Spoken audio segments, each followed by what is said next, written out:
So I finished season 2 of A Series of Unfortunate Events. I still think this is one of the best TV adaptations that I've seen. I think it's fantastic. A lot of reasons why. I'll start with right at the start of each season, they really hype up that this is a horrible, terrible story. No one should subject themselves to witnessing this. Turn away now. And that sets a pretty high bar for how dark your show's going to be, because there's a lot of dark, awful things out there, especially nowadays on TV. So if you start your show with that kind of warning, you're creating an expectation. And I think remarkably, every season this show reaches new levels of just unpleasantness and horribleness. And there's time where I'm watching this show and I'm just like, God, it's awful. What's happening to these kids? God, everything's just awful. And probably the worst part, especially this season, is there's this whole secret organization with a lot of members still around that they all love knowledge and books, and they're all so good, pure-hearted, but they can't seem to help these kids out against this one guy, Olaf. It's mostly just him, it seems like, working alone with his fairly incompetent henchmen, and he gets a bit more help this season, but it's really just this one guy who, he's pretty crafty, but he's kind of bumbling as well. And this whole secret organization who likes these kids, cares about them, they're working so hard to help these kids out, and they just can offer no help at all. So I don't know what that says about them or the fundamental nature of reality, but it's just, God, it's tough to watch. And I actually really like the show's depiction of what evil is like and what allows it to flourish. So oftentimes in shows we see evil as the supervillain who's diabolical but also brilliant and cunning, and we have a bunch of good people all fighting the good fight, but God, evil's just so clever. But here we see the much more realistic depiction where Olaf, he's evil, but it's not his brilliance that really allows him to get away with what he does. No, it's a combination of people being naive and not being able to see just how evil Olaf is. You think of Justice Strauss from season 1, or people being obsessed and fearful of the wrong thing. So Aunt Josephine, great example. She's obsessed and fearful of all the things but the actual evil that's right in front of her face.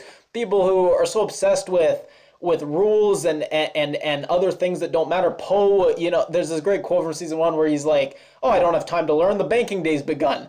And it's just, again, it's this example of people so obsessed with paperwork and rules and bureaucracy and other things that they can't see just the horrific reality of the world right before their eyes. And everything that was so great last season was great again this season. Neil Patrick Harris, just fantastic performance. Even the way he says orphans, just the way he spews out the word, like the word just sickens him. The Baudelaires, now the name is just such a great name because it's such a dignified name, the Baudelaires. And just seeing them go through such horror and their lives just falling apart, the fact that their name is Baudelaires, it just makes it all the more tragic in some sense. Now, and Sonny continues to be the only one on the show, always keeps it real, never lets anyone get away with their BS. And visually, again this season, the show is just fantastic. Such a great aesthetic. Reminds me a lot of Tim Burton, Nightmare Before Christmas, and I think it perfectly matches this absurdism, Kafkaesque, just horrible nightmare world that we're in. I love the color palette, just desaturated, all these muted tones, the parallelism, the set design, just everything about the look of the show I think is fantastic and so matches the source material. Now, my favorite moments from season 2, I love the school, Proof Rock, everything, their motto, Memento Mori. It's funny, now this is from history when Roman generals, they would win great victories, they would have someone say this to them to keep them humble and say, hey, don't let your head get too big. Remember that you're going to die even though you've just won this great victory. Here, it's twisted and perverted in this horrible way because it's not like the people that are getting this bellowed at them have these inflated egos and are out of control, arrogant. No, they're the lowest of the low. So when you take people who are very humble and then keep yelling at them to be humble, it takes on this darker tone, and it's basically just used in a way as a kind of threat. Like, remember you may die. Remember, I could kill you, and I'm trying to kill you, and I will kill you. I loved Carmelita, just this insufferable, overachieving tryhard, and I love the little touch where she keeps calling them cake sniffers. And if you haven't read the books, you're probably confused, why is she calling them cake sniffers? The fact that they actually had her go sniff a cake, very nice little touch. I like that a lot.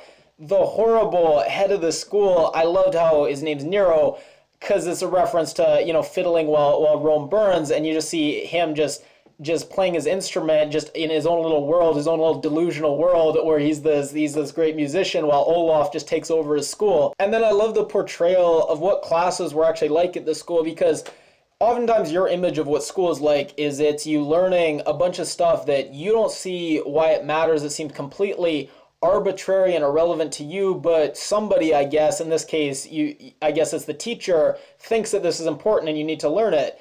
And here we see the horrible extreme of that, where the information they're learning is just personal anecdotes from this guy's life that you as a student, you're going to look, when am I ever going to use this? Of course, I'm never going to use this information. I don't care about it. I don't know why it's being taught, but the teacher, he thinks it should be taught, and therefore I need to learn these little facts about his life. And then my favorite new character, Esme, played by Lucy Punch. I love Lucy Punch. She was Amy Squirrel in Bad Teachers. Always how I'll kind of think of her. I saw her on The Female Brain recently. She was really good in that. I like her and everything. I thought she was great in this. Now, Olaf, he's such a great character.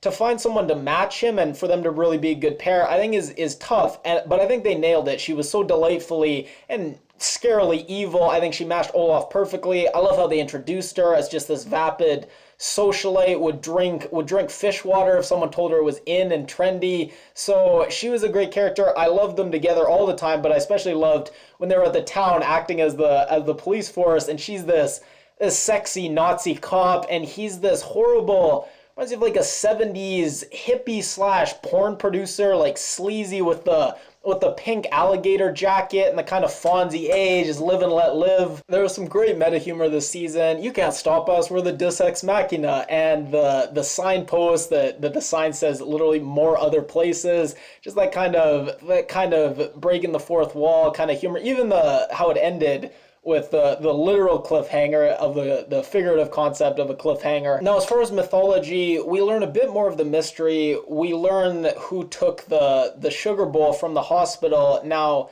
we don't know she's the mystery woman at the end. She's played by Allison Williams, so people will probably be able to guess who she is, but as far as right now in the show, we still don't know. We learn that this organization, VFD, we don't know whether when they say, oh, we used to be devoted to putting out fires, but then there was a schism that wanted to start fires.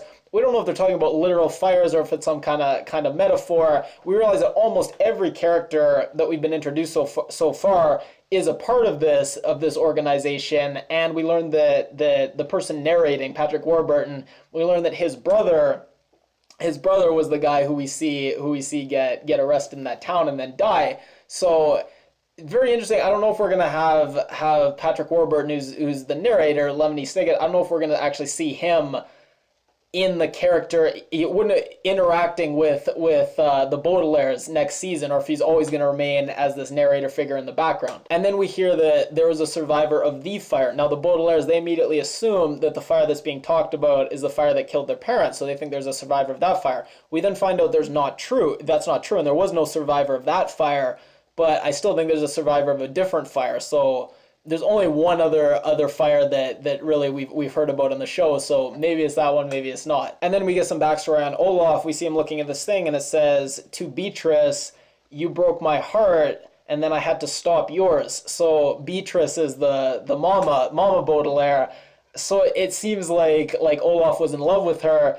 It was an unrequited love, and Olaf may have in fact been the cause of her death. So all in all, awesome season. My one complaint is I don't feel like the last chapter was a particularly strong one. What I loved about the first season was I felt like things did kind of build up, and the last chapter of the first season where they went to the lumber mill and there was that hypnotism plot, I thought that was one of the strongest and darkest chapters. Here I feel like all the chapters were kind of roughly the same, and there was no sense of really building solid momentum towards a finale, aside from the obvious cliffhanger at the very end. But nonetheless, still an awesome season. Sad season 3 will be the last one. I don't usually say this, but I kind of wish they stretched it out a little bit more, but what are you going to do?